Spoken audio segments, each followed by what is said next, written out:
ఓం శ్రీ మాత్రే నమః. అందరికీ నమస్కారం అండి.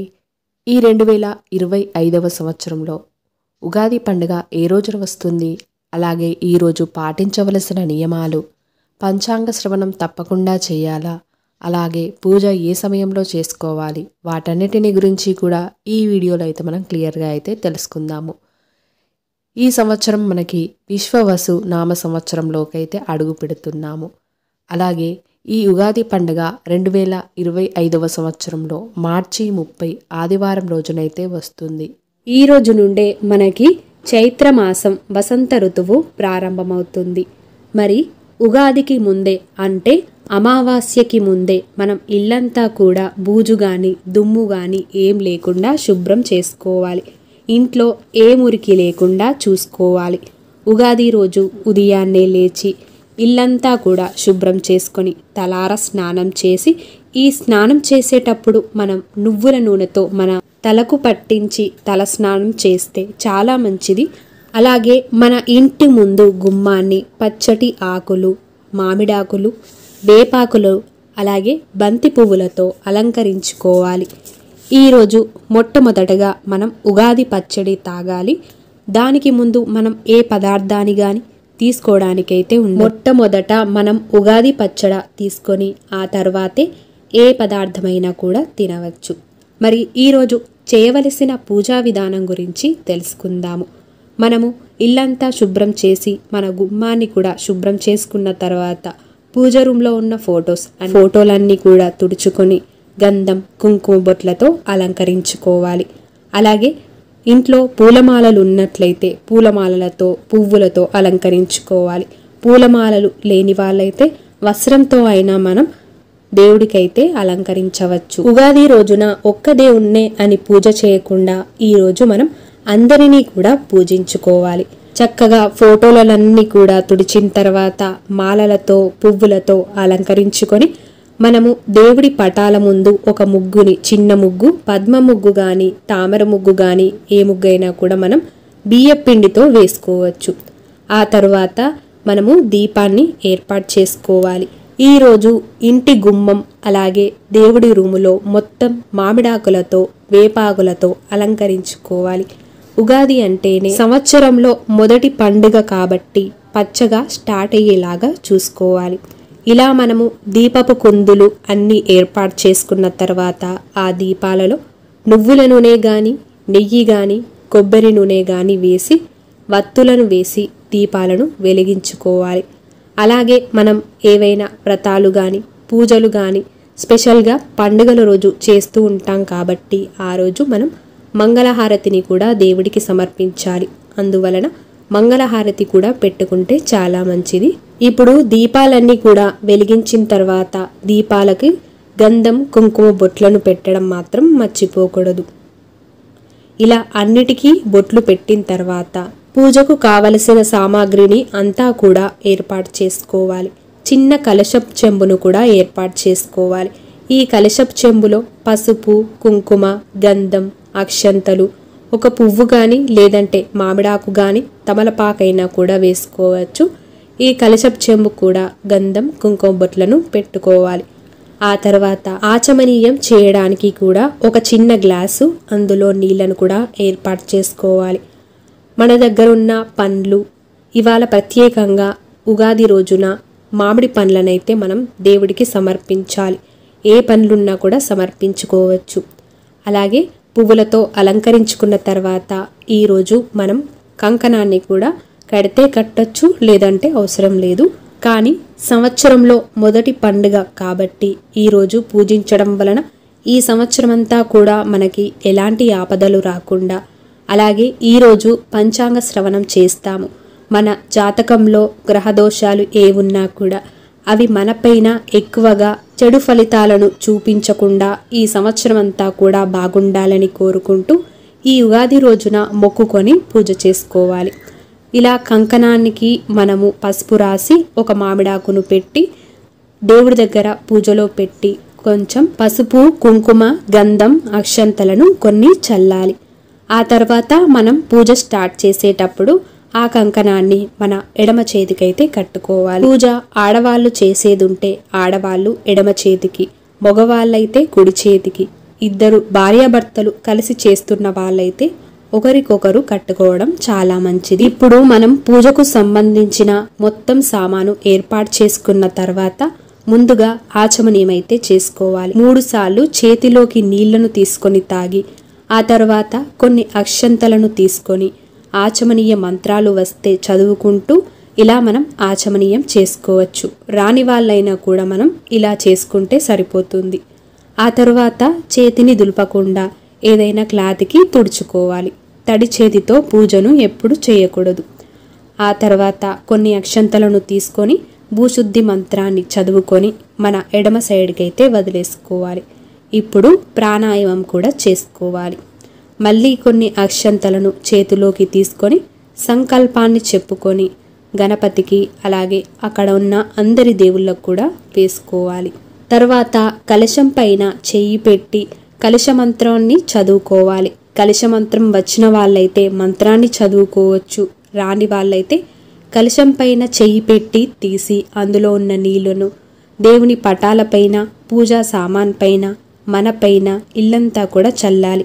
ఇలా చల్లడం వల్ల ఇంట్లో నెగటివ్ ఎనర్జీ అంతా కూడా బయటికి పోతుంది. ఆ తర్వాత మనం ఇందాక తయారు చేసుకున్న కంకణం పైన పసుపు కుంకుమ చల్లి ఆ కంకణాన్ని మన ఎడమ చేతికైతే కట్టుకోవాలి. అలాగే మనం ఏం పూజ చేస్తున్నా మొదటగా వినాయకుడికి పూజ చేయాలి కాబట్టి వినాయకుడిని అయితే ఆహ్వానించాలి. వినాయకుడి విగ్రహం ఉన్న వాళ్ళైతే విగ్రహాన్ని పెట్టుకోవాలి.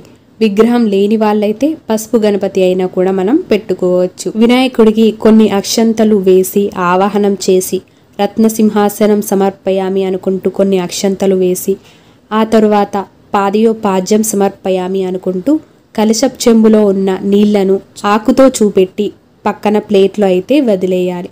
పాదయోపాద్యం సమర్పయామి, హస్తయో ఆర్ఘ్యం సమర్పయామి, శుద్ధోదక స్నానం సమర్పయామి అనుకుంటూ కలశపు చెంబులో ఉన్న నీళ్లను చూపెడుతూ పక్కన ప్లేట్లో వదిలేశాక కుంకుమ సమర్పయామి అనుకుంటూ కుంకుమ, గంధం, పసుపు, అక్షంతలు, పువ్వులు, వస్త్రం ఇలా ఒకదాని తర్వాత ఒకటిని వినాయకుడికి సమర్పించాలి. ఆ తర్వాత పువ్వులతో అష్టోత్తర శతనామావళి పూజ చేసుకోవాలి. గణపతి అష్టోత్తరం వచ్చినట్లయితే అంటే 108 నామాలు వస్తే 108 నామాలు చదువుకోవచ్చు. రాని వాళ్ళైతే ఓం గం గణపతియే నమః అనే మంత్రాన్ని 108 సార్లు చదువుకోవాలి. ఇలా చదివేటప్పుడు పువ్వులు గాని అక్షంతలు గాని పసుపు కుంకుమ ఏవైనా కూడా వేస్తూ చదువుకోవచ్చు. ఆ తరువాత దీపం సమర్పయామి అనుకుంటూ దీపాన్ని చూపెట్టాలి. అలాగే ధూపం సమర్పయామి అనుకుంటూ ధూపాన్ని కూడా వినాయకుడికి మనం సమర్పించాలి. ఇప్పుడు మనం నైవేద్యం సమర్పయామి అనుకుంటూ ఏదైనా పండు గాని ఏదైనా నైవేద్యం చేసి ఉంటే అదైనా కూడా మనం నైవేద్యం సమర్పయామి అనుకుంటూ వినాయకుడికైతే సమర్పించుకోవాలి. ఆ తరువాత తాంబూలం సమర్పయామి అనుకుంటూ ఒక తమలపాకనైతే సమర్పించుకోవాలి. ఇప్పుడు గణపతికి మంగళ నీరాజనం సమర్పయామి అనుకుంటూ మంగళహారతి పాట పాడుకుంటూ మంగళహారతిని అయితే సమర్పించుకోవాలి. ఈ మంగళహారతి చుట్టూ కూడా నీళ్లను తిప్పి స్వామివారికి చూపెట్టి మనం కూడా తీసుకోవాలి. అలాగే కొబ్బరికాయ గణపతికి సపరేట్గా కొట్టాలని అనుకునే వాళ్ళు కొబ్బరికాయ గణపతికి కూడా కొట్టొచ్చు. కొబ్బరికాయ కొట్టిన తర్వాత కొంచెం చక్కెర కానీ తేనె కానీ కొబ్బరికాయలో వేసి ఆ తర్వాత కర్పూర హారతితో గంట కొడుతూ కర్పూర హారతిని కూడా స్వామివారికైతే సమర్పించాలి. ఇప్పుడు ప్లేట్ చుట్టూ కూడా నీళ్లను తిప్పి స్వామివారికి చూపెట్టి మనం కూడా తీసుకోవాలి. ఆ తరువాత ఒక పువ్వు కొన్ని అక్షంతలను తీసుకొని మంత్రపుష్పం సమర్పయామి అనుకుంటూ గణపతికైతే సమర్పించుకోవాలి. ఆ తర్వాత కొన్ని అక్షంతలను తీసుకొని పూజలో ఏవైనా పొరపాట్లుంటే క్షమించమని అలాగే ఈ సంవత్సరమంతా కూడా బాగుండాలని ఏ విఘ్నాలు లేకుండా అన్ని పనులు విజయవంతం అవ్వాలని మనస్ఫూర్తిగా గణపతికి అయితే మొక్కుకోవాలి. ఆ తర్వాత ఉగాది రోజున ఒక్క దేవుడు అని కాకుండా మన ఇంట్లో ఏ దేవుళ్ళున్నా కూడా వాళ్ళందరికైతే పూజ చేసుకోవాలి. ఈరోజు ప్రత్యేకంగా ఒక్క దేవుడికి చేయాలని ఏమీ లేదు. కాకపోతే చైత్రమాసంలో మనకి వసంత నవరాత్రులు ఉంటాయి కాబట్టి లలితాదేవిని ఈ రోజు నుంచి పూజించుకుంటారు. కానీ ఉగాది రోజున లలితాదేవికే కాకుండా అందరి దేవుళ్ళకు కూడా మనం పూజ చేసుకోవాలి. ఇప్పుడు మనం అందరి దేవుళ్ళకు కూడా ఆవాహయామి అనుకుంటూ కొన్ని అక్షంతలను అందరి ఫోటోల ముందు వేసుకోవాలి. ఆ తర్వాత కలశప్ చెంబులో ఉన్న నీళ్లను చూపెడుతూ పాదయో పాద్యం సమర్పయామి, హస్తయో ఆర్ఘ్యం సమర్పయామి, ముఖే ఆచమనీయం సమర్పయామి, శుద్ధోదక స్నానం సమర్పయామి అనుకుంటూ కలశప్ చెంబులో ఉన్న నీళ్లను చూపెడుతూ మనం పక్కన ప్లేట్లో అయితే వదిలేసుకోవాలి. ఆ తర్వాత పసుపు, కుంకుమ, గంధం, అక్షంతలు, పువ్వులు ఒక్కొక్కరికి కూడా సమర్పించుకోవాలి. ఇప్పుడు మనం అష్టోత్తర శతనామావళి చదువుకోవాలి. శివుడి అష్టోత్తర శతనామావళి వస్తే శివుడి అష్టోత్తర శతనామావళి, అలాగే దుర్గాదేవి అష్టోత్తర శతనామావళి. ఈరోజు శివుడికి చాలా ఇష్టమైన బిల్వ పత్రాలతో పూజ చేస్తే చాలా ఇష్టం. అలాగే అమ్మవారికి తమలపాకు పెట్టి కుంకుమ పూజ చేసినట్లయితే చాలా మంచిది.